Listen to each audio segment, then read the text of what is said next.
అంగన్వాడీలో ఇచ్చే ఈ మిల్క్ ప్యాకెట్లతో మనం టేస్టీగా పాలకోవాని చేసేద్దాం రండి. అదేనండి, ఊరూరు తిరిగి అమ్ముతూ ఉంటారు కదా కోవా బన్, అది మనం ఇంట్లోనే సింపుల్గా చేసేద్దాం.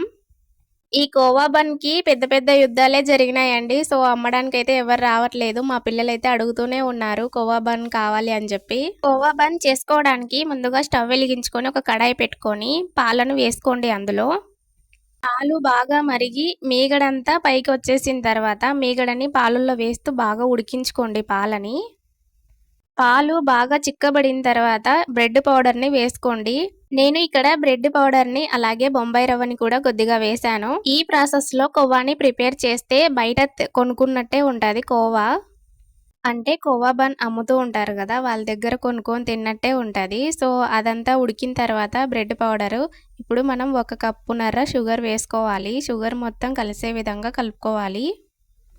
షుగరు, బ్రెడ్ అలాగే బొంబాయి రవ్వ వేసిన తర్వాత కలుపుతూనే ఉండాలి. లేదంటే గడ్డలు కడుతుంది కోవా అనేది, ఉంటలు ఉంటలుగా తయారవుతుంది. సో లో ఫ్లేమ్లో పెట్టి కలుపుతూనే ఉండండి. లో ఫ్లేమ్లో పెట్టి చిక్కగా పడేంత వరకు కలుపుతూనే ఉండాలి. స్టవ్ని లో ఫ్లేమ్లో పెట్టండి. బాగా కలిపిన తర్వాత ఇలా కోవాని మనం మధ్యలో అంటే అది దగ్గరికి రాకూడదు, చూసారా? అంతవరకు ఈ కోవా మిశ్రమాన్ని కలుపుతూనే ఉండాలి. చూడండి, దగ్గరికైతే రాకూడదు కోవా, కలుపుతూనే ఉండాలి బాగా.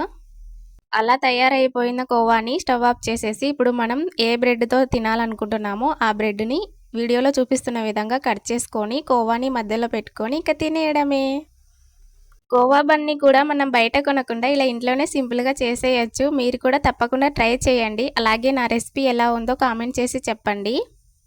కోవా బన్ని అమ్మడానికైతే ఎవరూ రావట్లేదు. సో మీకు తినాలనిపిస్తే ఇలా సింపుల్గా చేసుకొని తినండి. Thank you for watching.